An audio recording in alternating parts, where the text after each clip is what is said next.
I'm Colby Thornite from Fairmont, North Carolina. I'm Miles Curley from Clearwater, Florida. Parker Byrd from Byrd, North Carolina. Dixon Williams from Greenville, North Carolina. We kind of all met through group chats on social media, and then we all finally met in person this summer whenever we came to summer school here, and we all kind of just created a bond there. Moving day, it was a little bit weird. Like, we had met one time before on the visit, and then everyone just kind of like didn't really talk too much before we came back up. And we got here, everyone's moving in, and it was kind of like surreal, like we're in college now. So Parker has always been like a really driven kid. I used to come home from work and he would always want to go to the baseball field pretty early on, like when he was 4 or 5. And it got to the point like his friends knew like before he could ever do anything, he had to work out, and go hit, and go to the field. So usually if they ever spent the night, they would always come over really late at night just because they knew he had such a routine. I am a difference maker. We'd been talking with our new roommate, or my new roommate that he came, he had been wanting to take us to the river since he got here. And we finally, because most of us would go home on the weekends, but he had finally talked us into going with him. And really, we'd never done anything besides baseball and then go home on the weekends when they were close. And he finally talked us into going, and we spent the day. It was a good day, and we decided to come back for day 2, and day 2 wasn't as fun as we thought it would be. Kind of like it was like a weird, it felt like a weird kind of environment that whole day. Like just something was kind of off, but like, remember Miles was supposed to leave. He had to go help one of our buddies on the move or something, but we ended up talking him into stay. And then Parker wasn't going to go out that day. We ended up talking him into going again because, I mean, we had a good time the first day.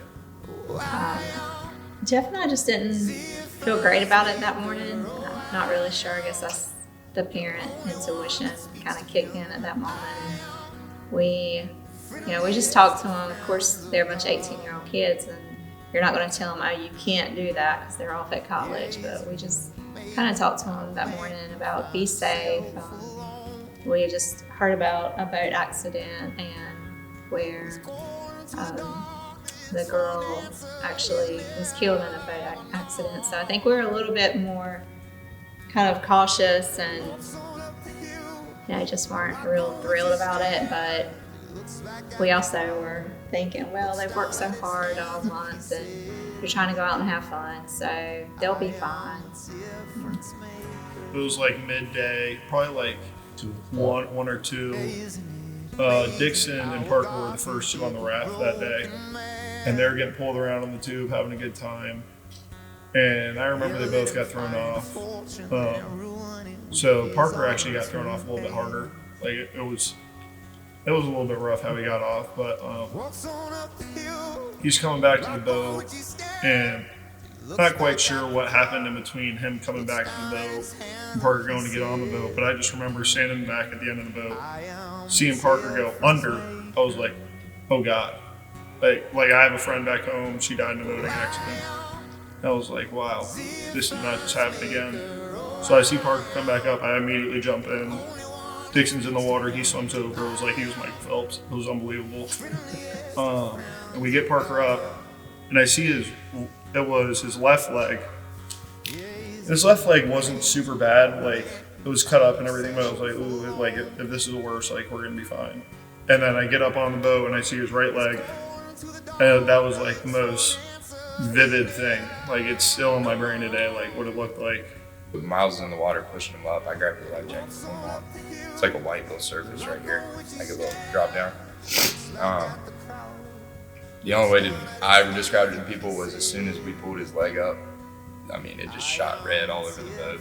You couldn't see it in the water because the water was a brown color. You couldn't see how much he was bleeding. But as soon as we pulled him up, it just covered the whole back of it, red just about. So I'm waving down boats and getting the ropes and towels, and we took our shirts off and trying to control the girlfriend so she don't pass out. So we were all kind of just, I don't really know how we figured out what to do, but I think the Lord's hand was just on us that day and just kind of led us the way he wanted us to go. And then I just remember laying there, and then the first boat basically refused to help and gave us a first aid kit. And I just remember Colby saying, "Well, this ain't gonna help," and threw the first aid kit. And I was like, okay. And I was kind of sitting there laying there, just trying to stay in it and trying not to pass out and all that. And then I remember the second boat stopping, and then they transported me onto that boat because our boat couldn't move because the propeller was wrapped up in the rope. And so I remember them transporting me onto that boat. And as I was on that boat, there was two couples on the boat, and one of the ladies was basically saying, "Hey, like, I'm a nurse, like, just stay with me." And she was giving me the whole rundown of what she was doing, and she was tying more tourniquets around my legs. And they transported me from there to the marina where there was an ambulance waiting on me. And then I remember them transport me from the ambulance, or from the second boat to the ambulance. And then the guys on the ambulance were giving me all this fluid and all this stuff. And then they were giving me all the medicines. And then they took me straight to Washington Hospital. And from there, I rushed right onto a helicopter, and they took me from Washington Hospital to Byrd. So it seemed like 4 hours when I was through the process, but looking back, and honestly, it seemed like a blink of the eye because everything was just so rushed and everybody was so quick and urgent. So it was a very scary sight for sure. It was probably around noon, 12:30. Kind of had a late start to the day, and we were just like doing stuff around the house. I packed up some clothes and I was taking them to the church to donate. And Parker's girlfriend called and she said, "Jeff, there's been an accident. Parker has been hit by a boat and I think he's dying." And so I made a quick U-turn. I wasn't very far from our house and ran in the house like, "Mitzi, come on, get your stuff, let's go. Parker's been in an accident." And we just left Parker behind. It's a very scary job. You don't really know how bad it was. You're thinking, well, it's got to be pretty bad. They're airlifting him, but you're hopeful that it's not that bad, you know. So it was just a lot of uncertainty, a lot of fear.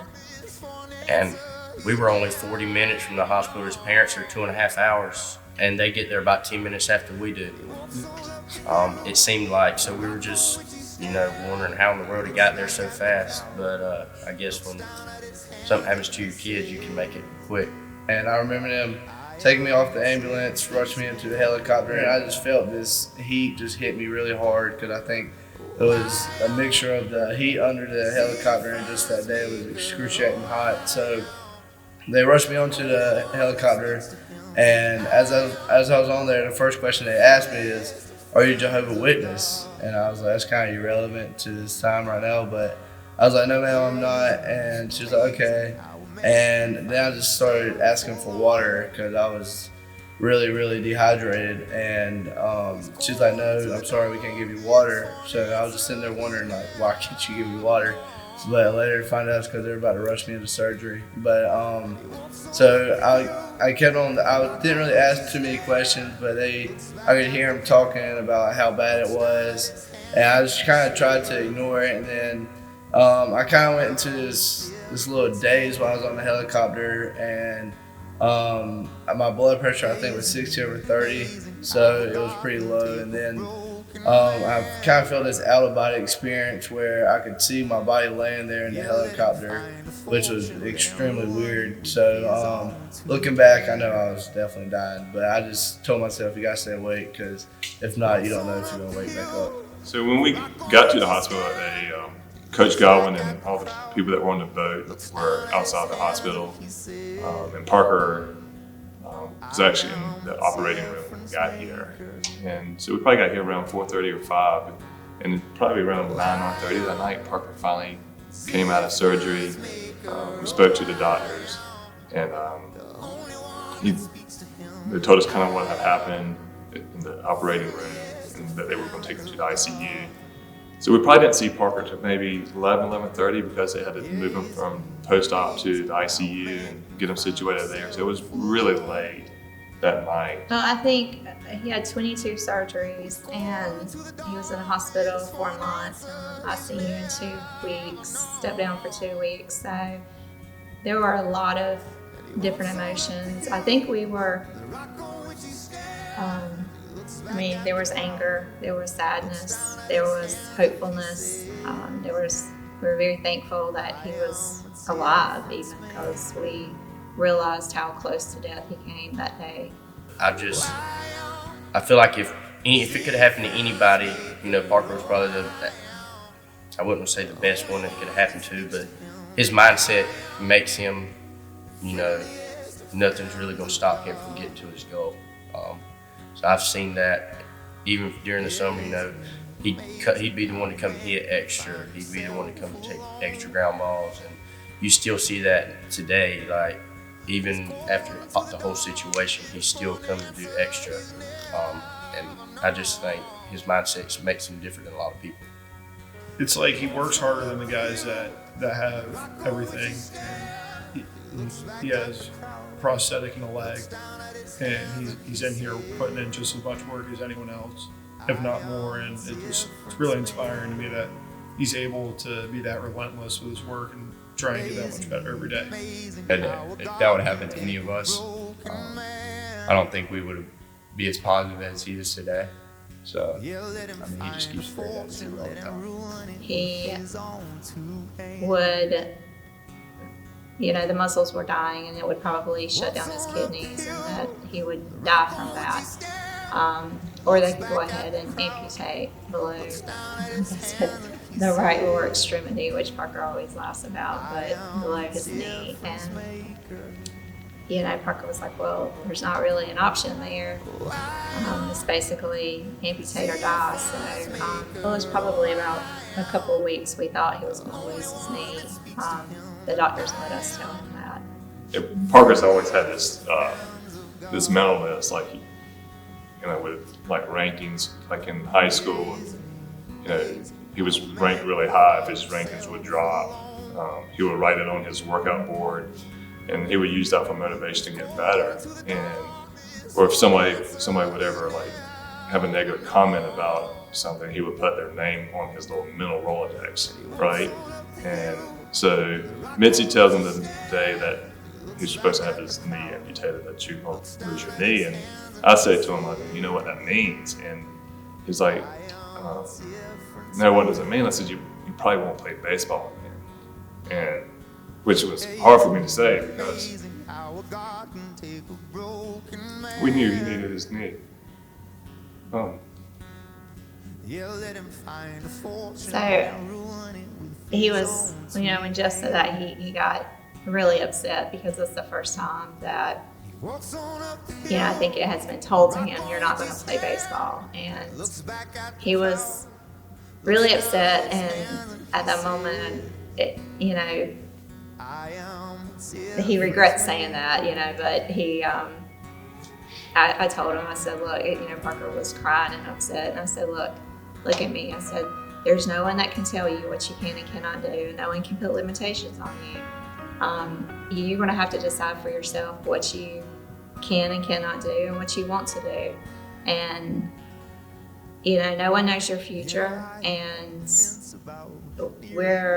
if you want to play baseball, then that's what we're going for, and don't let it stop you, I guess probably 2 weeks later, he's better, I'm better, and Parker's knee's going to be saved, so everyone's happier. But he looks at me and said, hey Dad, I just want you to know you're on my mental list. He put that down to me. And so I've asked him a couple of times since then. I said, am I still on your list? And he's like, yeah. So I guess today he runs on the field. He's probably going to look up at the stands and say I proved you wrong. So can't wait for that day.